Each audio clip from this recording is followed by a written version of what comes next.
Olá pessoal, meu nome é Davi Trompieri e hoje nós vamos falar sobre diabetes e resistência à insulina. Isso que gera tanta dúvida, o que é diabetes, o que é pré-diabetes, o que é diabetes tipo 1. Na aula de hoje você vai aprender como diferenciar esses diagnósticos aí que são tão muitas vezes complicados de entender. Vou trazer de uma forma bem didática para vocês e o melhor de tudo. Na aula de hoje a gente vai ver fisiologia. Então, para você que curte entender como funcionam os mecanismos de ação, os eixos fisiológicos sobre insulina, sobre diabetes, na aula de hoje você vai conseguir entender isso, porque eu vou explicar de uma forma bem didática e com certeza absoluta você vai sair desse vídeo entendendo como funciona a fisiopatologia do diabetes, quais são as diferenças de pessoas que têm resistência à insulina, que têm diabetes, que têm pré-diabetes e como é que a gente pode fazer ali como nutricionista para trabalhar com esses perfis de pacientes, tá? No final da aula eu vou falar a parte teórica aqui e no final eu vou dar alguns insights práticos que são muito importantes para você aprender a trabalhar com esses perfis de pacientes, tá certo? Então vamos lá, vamos aqui para o slide, ó. Olha só como isso é relevante. Cerca de 537 milhões de pessoas possuem diabetes no mundo, né? Então, ou seja, é uma doença que ela vem aumentando cada vez mais. Muitas pessoas estão desenvolvendo diabetes e, segundo a Organização Mundial da Saúde, as complicações do diabetes está entre as 5 maiores causas de morte do ser humano no mundo hoje. Então pode ter certeza que o diabetes ele mata mais do que guerra, mata mais do que violência e a gente é o principal profissional para trabalhar com pacientes diabéticos. Então, ou seja, o nutricionista é um cara, uma pessoa que é diabética, ela tem que consultar um nutricionista. Então, olha só o tamanho do público que a gente tem para atender. Pessoas com diabetes movimentam muitos consultórios de nutrição. E para vocês terem uma ideia, tem nutricionistas que são específicos para trabalhar só com diabetes. Eu acredito que você não precisa ter esse nível de especificidade ao trabalho só com diabetes. Eu acredito que dá para você trabalhar com o público geral, com pessoas que querem emagrecer, com pessoas que querem hipertrofia, com pessoas que querem melhorar a performance na corrida, no triatlo. Isso é uma das grandes coisas que eu defendo. E isso não quer dizer que trabalhando com esse público você não pode trabalhar com diabético. Na verdade, o trabalho com pacientes diabéticos é um trabalho que pode ser encaixado e você não precisa especificamente fazer uma pós-graduação para trabalhar com esse perfil. E eu vou te dar uma profundidade sobre esse tema na aula de hoje. Você vai se sentir mais preparado para trabalhar com esse perfil de paciente, tá certo? Então, olha só, os dados aqui revelam alguns fatores de risco da doença, como por exemplo, idade, peso, alimentação, tabagismo, dislipidemia, né, que são alterações aí nos triglicerídeos, no colesterol, pressão alta e principalmente hereditariedade, né? Então, ou seja, muitas pessoas têm diabetes tipo 2 por questões genéticas associadas a um estilo de vida desequilibrado. E olha só, aqui eu tenho um quadro que traz aqui algumas diferenças do diabetes tipo 1 e do diabetes tipo 2 para vocês entenderem bem, ó. O diabetes tipo 1, ele acontece geralmente na infância ou na adolescência, mas também pode acontecer na fase adulta e até mesmo na terceira idade, tá? Recentemente eu atendi um paciente que ele desenvolveu diabetes tipo 1 com cerca de 35 anos de idade. Então ele teve uma infecção viral e após essa infecção viral foi constatado ali um desequilíbrio no seu sistema imunológico, onde ele começou a desenvolver anticorpos que começaram a atacar as suas células beta-pancreáticas, né? Esse é o diabetes tipo 1. Então ele desenvolveu ali com 30 anos de idade, mas é muito mais comum desenvolver na fase da infância ou da puberdade, tá certo? O diabetes tipo 2, frequentemente após os 35 anos. Poucas vezes na vida eu vi alguém, ou talvez nunca, com menos de 35 anos já com diabetes tipo 2. O diabetes tipo 1 é de uma vez. A pessoa vai bater no hospital internada porque não sabe o que tem. E aí, quando vê, descobriu que tem o diabetes tipo 1. Já o diabetes tipo 2 é muito silencioso.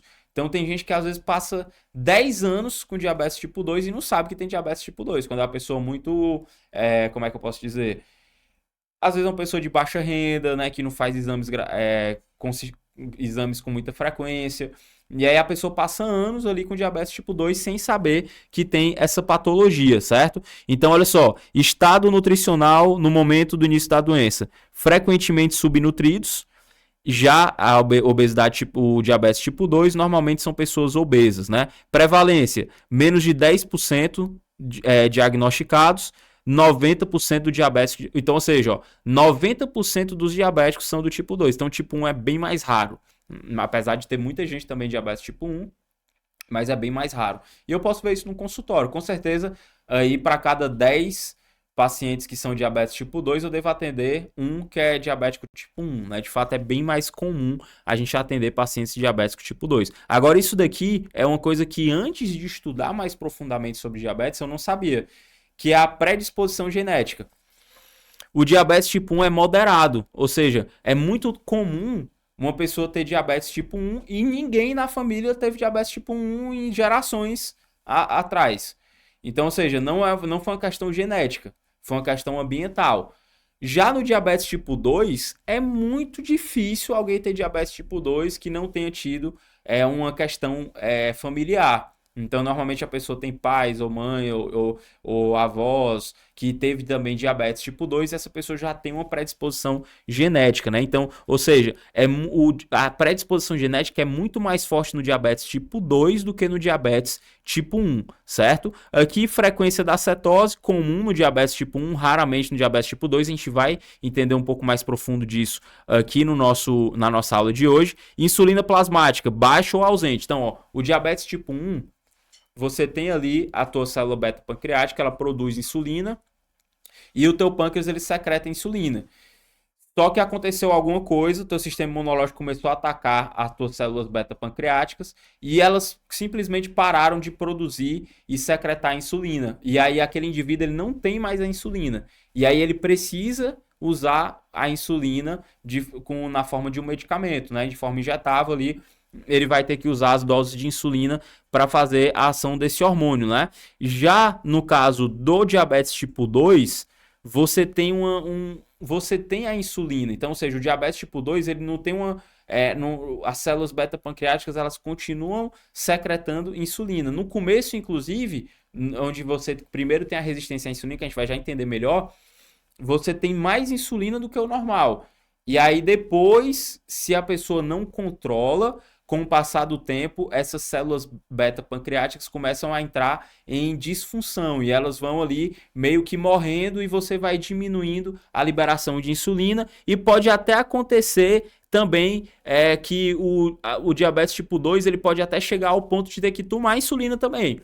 De tanto que ele massacrou ali as células beta-pancreáticas com a diabetes descompensada, pode acontecer da célula beta pancreática entrar em falência total e o diabetes tipo 2 pode ter que tomar insulina também. Mais normal é o quê? Diabético tipo 1 toma insulina, diabetes tipo 2 toma outros medicamentos, como dapaglifosina, metformina, que é o famoso glifage, né? Dapaglifosina, o famoso Jardiance.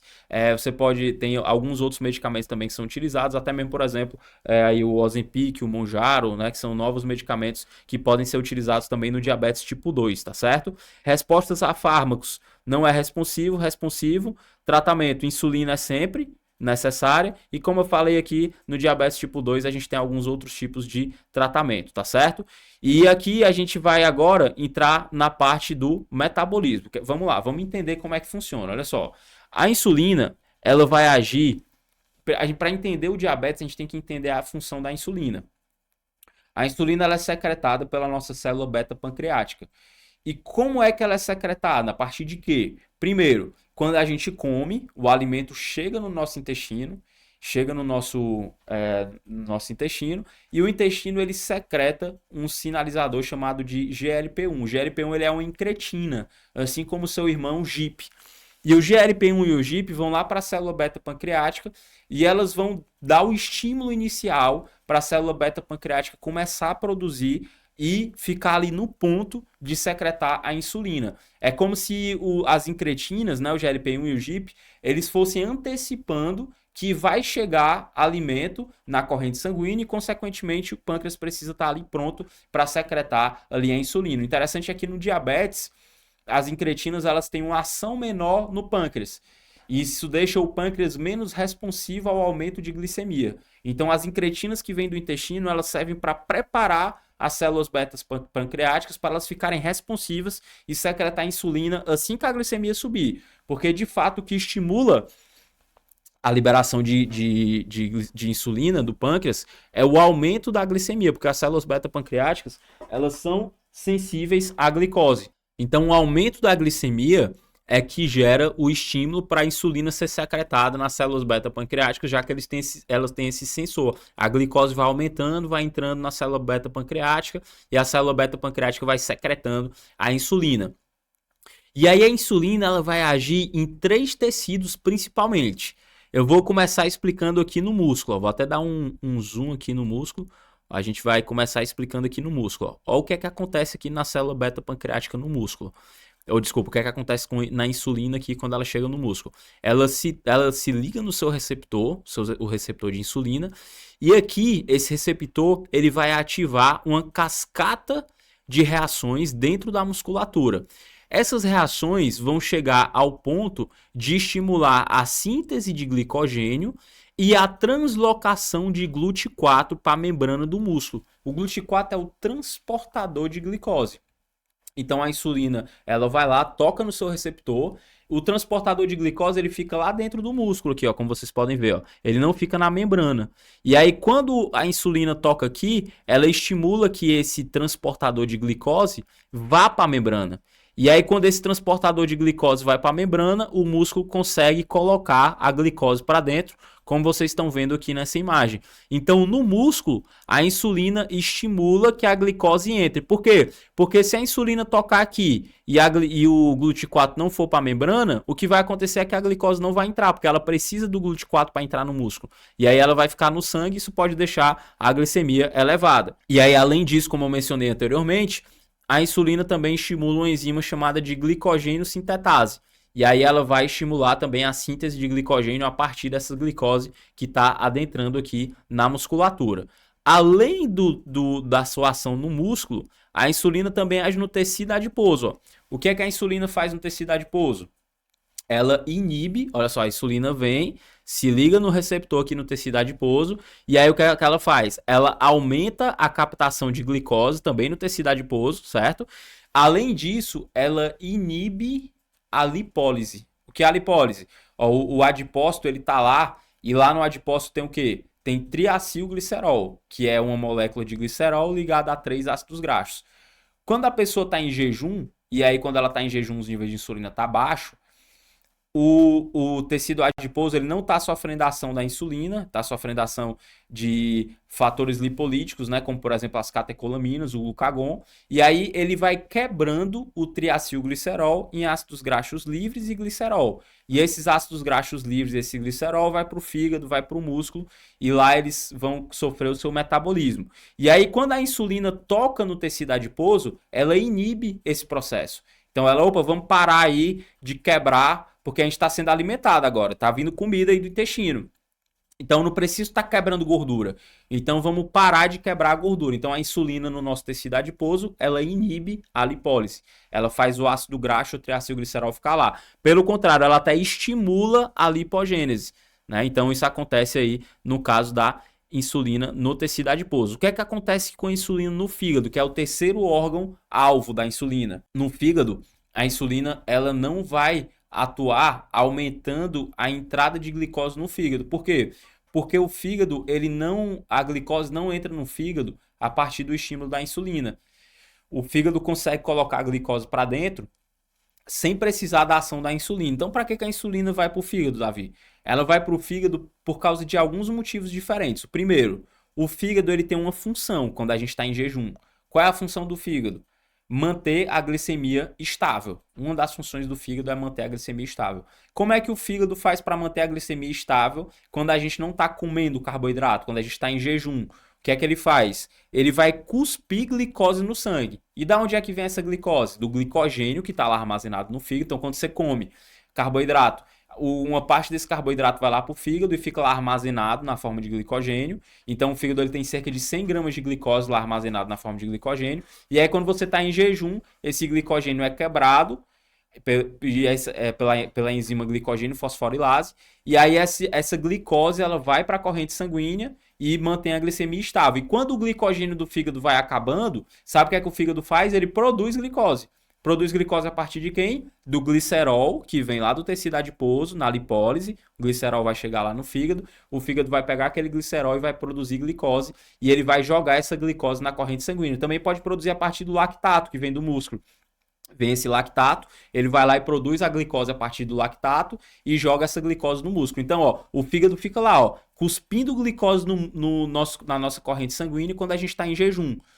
A partir do lactato, a partir do glicerol, ele produz glicose e ele também joga a sua própria glicose que está lá armazenada na corrente sanguínea e a gente consegue ficar com a glicemia estável, mesmo se a gente passar dias sem comer, graças a essa função do fígado. Só que o que acontece, ó? O fígado precisa estar produzindo glicose e jogando glicose no sangue. Se a gente estiver alimentado, não precisa. E a insulina não é secretada no momento que a gente está alimentado. Então, quando a gente está alimentado, a gente aumenta os níveis de insulina, a insulina vai lá no fígado e fala, ó, o fígado não precisa mais aqui ficar secretando glicose aqui na corrente sanguínea, não precisa mais ficar secretando teu glicogênio. Então, pelo contrário, ó, começa a armazenar glicogênio, aí, porque agora a gente está alimentado. Para de secretar glicose aqui na corrente sanguínea. Então, no fígado, a insulina diminui a gliconeogênese e estimula a síntese de glicogênio hepático e inibe a quebra do glicogênio hepático, beleza? Essa é a função da insulina no fígado, tá certo? E aí, o que é que acontece no diabetes tipo 2? O que é que vai acontecer no diabetes tipo 2? O que é que vai acontecer na resistência à insulina? Vamos entender aqui bem, ó.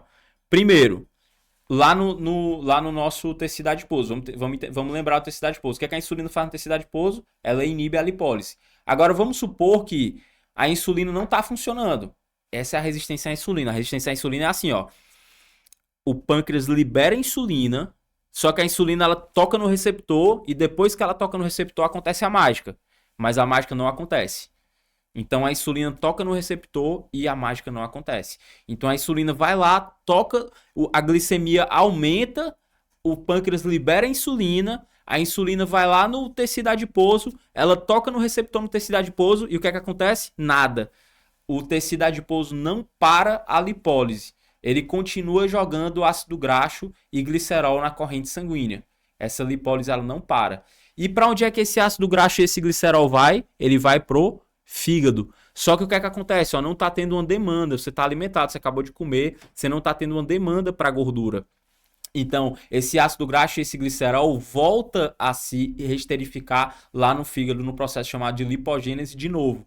Então, lá no fígado você forma gordura. E aí o que é que acontece então?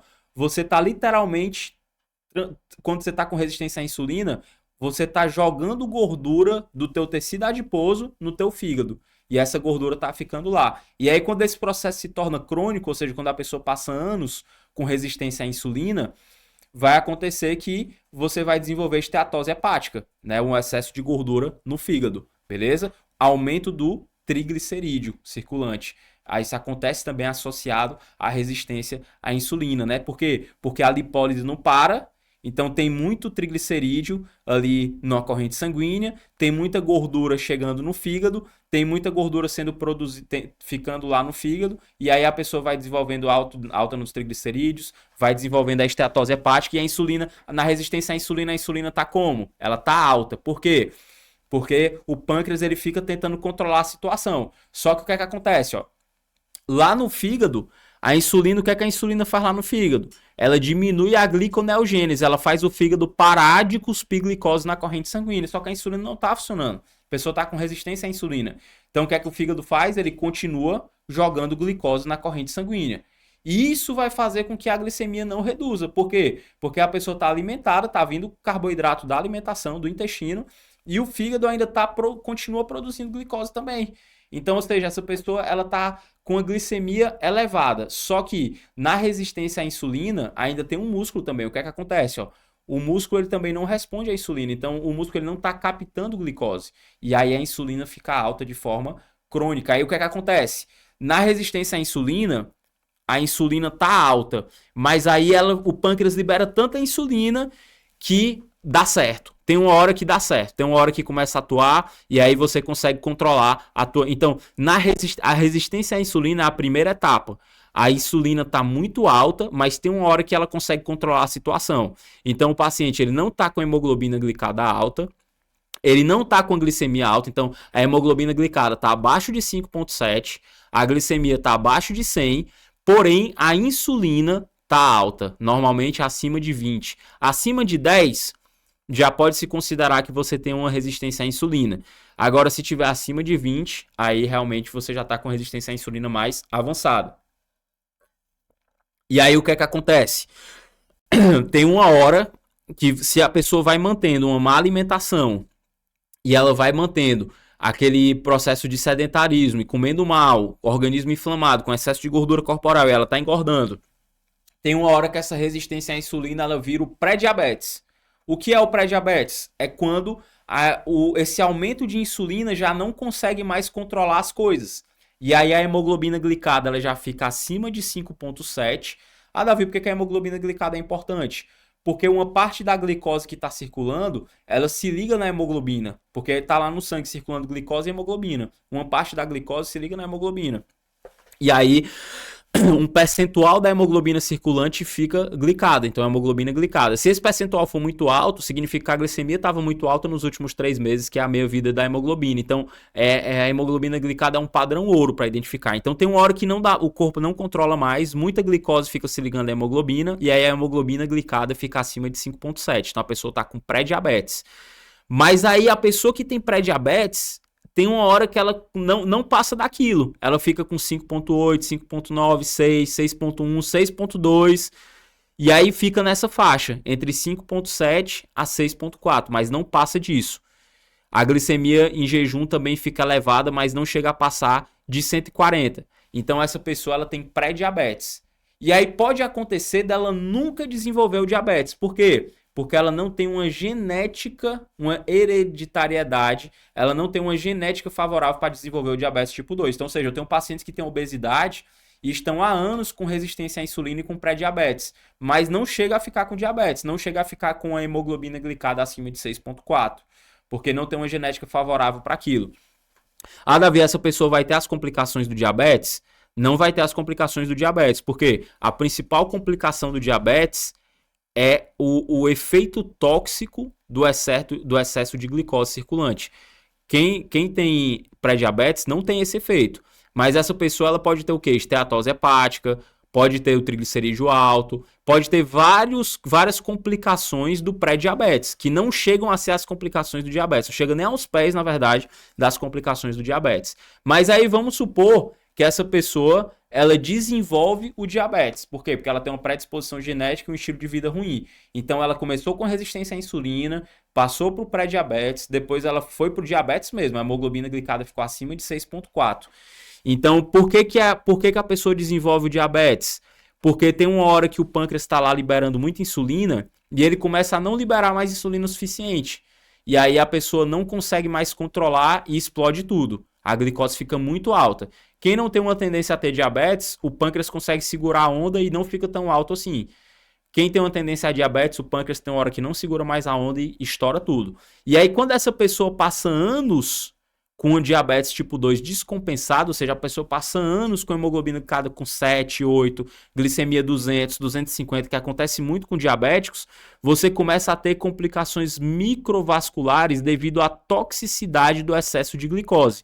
E aí vai entrar a retinopatia, que inclusive é uma das principais causas de cegueira, né? Para vocês terem uma ideia, cerca de 90% das pessoas que ficaram cegas são pessoas diabéticas. Tem gente que nasce cego, né? Tem gente que fica cega ao longo da vida. 90% das pessoas que ficaram cegas ao longo da vida foi por causa do diabetes. Além disso, você tem questões como, por exemplo, a neuropatia diabética, onde essa toxicidade do excesso de glicose atinge os neurônios. Então essa pessoa ela fica com aquela sensação de parestesia, que é o formigamento. Ela fica muitas vezes com dormência, onde ela não tem mais uma cicatrização adequada por problemas microvasculares. Então ela pode ter o pé amputado, por exemplo. Ela pode ter a perda de um membro ali por causa disso. ela pode ter paralisia de um membro por causa disso. Para vocês terem uma ideia, gente, eu atendi um casal de diabéticos, os dois eram diabéticos. E eles não cuidaram do diabetes deles durante um período da vida. E hoje eles estão em remissão do diabetes. Então, ou seja, eles têm uma hemoglobina glicada abaixo de 5,7, têm uma glicemia abaixo de 100. Só que eles passaram muitos anos com a hemoglobina glicada 7, 8, com a glicemia 200. E aí o que foi que aconteceu? Eles tiveram neuropatia diabética. O homem, ele tem uma perna toda dormente e a esposa, ela não tem mais controle sobre algumas musculaturas do reto, então ela usa fralda. É uma senhora que ela pode estar, ela tá sempre, ela não tem controle, então ela acaba sempre defecando ali sem controle, então ela precisa ficar usando fralda. E ela não tem mais o movimento das pernas direito. Ela consegue ficar em pé um tempinho, mas se ela ficar muito tempo em pé, ela sente uma fraqueza e cai. Então ela tem que andar de cadeira de rodas. Então, mesmo hoje em remissão, assim, não piora ainda mais do que já tá. Se a pessoa chegar em remissão, não piora ainda mais do que já tá. Mas se ela chegou até as complicações microvasculares, não tem mais volta. Então, se a pessoa ficou cega, não tem mais volta. Se ela perdeu ali um pé, não vai ter mais volta, logicamente, né? Então, ou seja, quando chega no ponto de descontrole mesmo, e aí a pessoa tem o problema, já era. Ela pode até controlar o diabetes depois, mas aquela sequela vai ficar o resto da vida. Por isso que o diabetes é uma das maiores causas de morte do ser humano no mundo hoje. Não é brincadeira e é uma doença super difícil de controlar. Agora vamos para cá. Vem para mim aqui, Guilherme.